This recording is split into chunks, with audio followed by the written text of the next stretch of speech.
सभी साथियों को मेरा नमस्कार। साथियों, सोशल मीडिया के माध्यम से आपने फेसबुक पर और अन्य जो सोशल मीडिया के प्लेटफॉर्म हैं, उसके माध्यम से आप लोग बहुत ज़्यादा चिंतित होंगे। आप कुछ दिन से कल से जो एक न्यूज़ वायरल हो रहा है कि बहाली पर स्टे लग गया, तो मुझे भी पता चला और मैंने सोशल मीडिया के माध्यम से ही आप लोगों को सूचित किया था कि ऑल इज वेल, घबराने की ज़रूरत नहीं है, अफवाह पर ध्यान नहीं दें। तो आजकल होता क्या है, जो बहुत सारी नेगेटिव बातें सोशल मीडिया के माध्यम से लोग अफवाह फैलाने का काम करते हैं।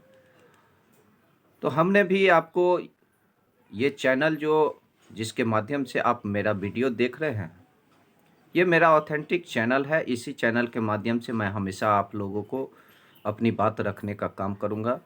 तो उम्मीद है आप लोग इस चैनल को सब्सक्राइब कर लें। यदि आप मेरा न्यूज़ देखना चाहते हैं या आप तक सबसे पहले पहुँचे, तो इसके लिए आप लोग सब्सक्राइब कर लीजिए। साथियों, मैं आप लोगों को बताना चाहूँगा कि जिस तरह से आप लोग गर्दनीबाग में मेहनत किए और सरकार पर दबाव बना करके बहाली को खुलवाने का काम किए, कुछ लोग हैं जो इस बहाली को संपूर्ण होने नहीं देना चाहते हैं। वो नहीं चाहते हैं कि यह बहाली प्रक्रिया संपन्न हो, आप लोगों का अधिकार मिले। इसके लिए लोग तरह तरह के हथकंडे अपनाते हैं। कुछ दिन पहले आप एक केस के बारे में आप लोगों की जानकारी होगी। वो केस था, आप लोग जानते होंगे कि जो ब्लैंड वाला जो केस था, उसमें कोर्ट के द्वारा ये कहा गया था कि उनका जो आरक्षण है, जो दिव्यांग कैटेगरी के लोग हैं, उनका जो आरक्षण है, उस आरक्षण को 100% आप पालन करें। जो अभी वर्तमान में शिक्षक की जो बहाली चल रही है उसमें,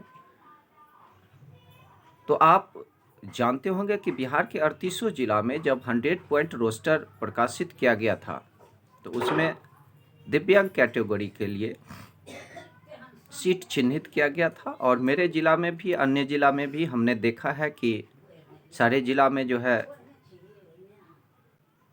दिव्यांग के जो आरक्षण होता है, जो 4% का जो आरक्षण मिलता है, वह 100% उन लोगों को मिला। अलग से उन लोगों को 10 या 15 दिन आवेदन करने का भी मौका दिया गया। फिर भी कुछ लोग कोर्ट को गुमराह करके आपकी बहाली प्रक्रिया पर स्टे लगवाना चाहते हैं। तो आप लोगों से मैं उम्मीद करूंगा कि आप लोग जो है घबराइए मत।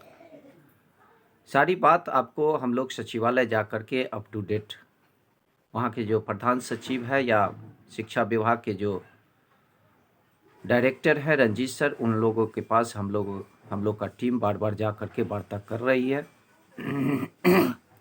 और हम लोग इस पर सरकार को सारे चीज़ को, और जो विभाग के पास कुछ एक अभी नोटिस आया है, जैसा कि मुझे जानकारी प्राप्त हुआ है कि विभाग को कुछ कोर्ट के द्वारा नोटिस आया है, तो ये भी आपको नीरज का ही चाल है और इसका भी आपको शिक्षा विभाग जो है लीगल सजेशन ले रहा है, जैसा कि मुझे जानकारी प्राप्त हुआ है। और लीगल सजेशन जो ही आ जाएगा, फिर आप लोगों का जो ये बहाली प्रक्रिया है, जो काउंसलिंग का डेट है, जो नियुक्ति पत्र देने की बात कर रही है सरकार, वो प्रक्रिया स्टार्ट हो जाएगी। और ये ज़्यादा घबराने की ज़रूरत नहीं है।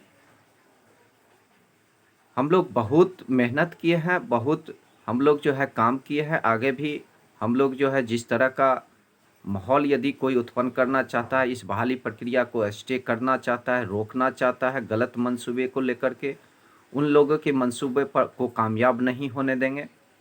आप लोग हमेशा लड़ाई लड़ रहे हैं और हम लोग हमेशा जीते हैं। सत्य को कोई कुछ दिन तक जो है उसको झुंझला सकता है, झुठला सकता है, लेकिन सत्य कभी पराजित नहीं हो सकता है। सत्य के रास्ते पर चलते हुए हम लोग इस बहाली को पूरा करवाएंगे। इसके लिए जो भी काम करना पड़ेगा, सचिवालय का दौरा करना पड़ेगा या जो भी स्टेप उठाना पड़ेगा, हम लोग निश्चित तौर पर वो काम करेंगे और आपकी बहाली सुनिश्चित होगी। पटना से आने के बाद थोड़ा सा मेरा तबीयत खराब हो गया, बीमार हो गया, सर्दी खांसी, तो धीरे धीरे सुधार हो रहा है और इसके बाद मैं भी पटना सोच रहा हूँ निकलूँ और सचिवालय जा कर के सारे बात को अपडेट करवाने का काम करूँ। वहाँ जा कर के प्रधान सचिव सर हो या शिक्षा विभाग के जो डायरेक्टर सर है रंजीत सर, उनसे भी जा कर के मिलेंगे और आगे की जो क्या प्रतिक्रिया होती है, आगे वो कैसे हमारी बहाली संपन्न करवाएंगे, आप लोगों को कैसे स्कूल भेजेंगे, इस पर हम लोग चर्चा करेंगे और कोशिश करेंगे कि शीघ्र ही हम लोगों का काउंसलिंग का डेट विभाग द्वारा निर्गत कर दे और फिर आप लोगों को मैं बारीकी से सारी बात को बताते हुए आगे भी बताने का काम करूंगा। अभी तक का यही अपडेट है और चिंता करने की, घबराने की ज़रूरत नहीं है।